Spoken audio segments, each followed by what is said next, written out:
Hi hello ನಮಸ್ಕಾರ ಸ್ನೇಹಿತರೆ, mass Kannada news YouTube ಚಾನೆಲ್ಗೆ ನಿಮ್ಮೆಲ್ಲರಿಗೆ ಸ್ವಾಗತ. ಕನ್ನಡದ ಬಿಗ್ ಬಾಸ್ ಸೀಸನ್ 11ರಲ್ಲಿ ವೈಲ್ಡ್ ಕಾರ್ಡ್ ಎಂಟ್ರಿಯನ್ನು ಕೊಟ್ಟಿರುವ ಶೋಭಾ ಶೆಟ್ಟಿ ಅವರು ನಟಿಸಿದ ಧಾರಾವಾಹಿಗಳು ಎಷ್ಟು ಮತ್ತು ಅವು ಯಾವ್ಯಾವು ಎಂಬುದನ್ನು ಹಿಂದಿನ ವಿಡಿಯೋದಲ್ಲಿ ತಿಳಿದುಕೊಂಡು ಬರೋಣ. ಮೊದಲವರೆಗೆ ನಮ್ಮ ವಿಡಿಯೋ ನೋಡ್ತಿದ್ದರೆ ಉಚಿತವಾಗಿ ಸಬ್ಸ್ಕ್ರೈಬ್ ಮಾಡಿಕೊಳ್ಳಿ, ಪಕ್ಕದಲ್ಲಿರೋ ಬೆಲ್ ಐಕಾನ್ ಮೇಲೆ ಪ್ರೆಸ್ ಮಾಡಿ. ನೀವು ಸಹಿತ ಇವರ ನಟನೆಯನ್ನು ಇಷ್ಟಪಡುತ್ತಿದ್ದರೆ ಇವರಿಗೆ ತಪ್ಪದೆ ಒಂದು ಲೈಕ್ ಮಾಡಿ. ಶೋಭಾ ಶೆಟ್ಟಿ ಅವರು ಮೂಲತಃ ಮಂಗಳೂರಿನವರು.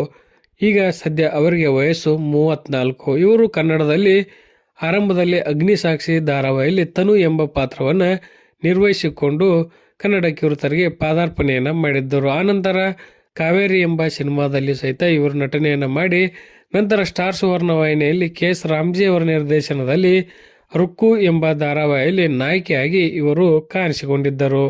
ಕನ್ನಡದಲ್ಲಿ ದೊಡ್ಡ ಮಟ್ಟಿನ ಯಶಸ್ಸನ್ನು ಕಾಣದ ಹಿನ್ನೆಲೆಯಲ್ಲಿ ತಮಿಳು ಮತ್ತು ತೆಲುಗಿನಲ್ಲಿ ಇವರು ಪ್ರಮುಖ ಪಾತ್ರವನ್ನು ಧಾರಾವಾಹಿಗಳಲ್ಲಿ ನಿರ್ವಹಿಸಿದರು. ಅದೇ ರೀತಿಯಾಗಿ ಅಂಜನಿ ಪುತ್ರ ಸಿನಿಮಾದಲ್ಲಿಯೂ ಸಹಿತ ಇವರು ನಟನೆಯನ್ನು ಮಾಡಿದ್ದಾರೆ. ಇನ್ನು ಬಿಗ್ ಬಾಸ್ ಸೀಸನ್ 11ರಲ್ಲಿ ಇವರು ಭಾಗಿಯಾಗಿದ್ದು ತೆಲುಗಿನ ಬಿಗ್ ಬಾಸ್ ಸೀಸನ್ 7ನಲ್ಲಿ 98 ದಿನಗಳ ಕಾಲ ಇವರು ಇದ್ದರು.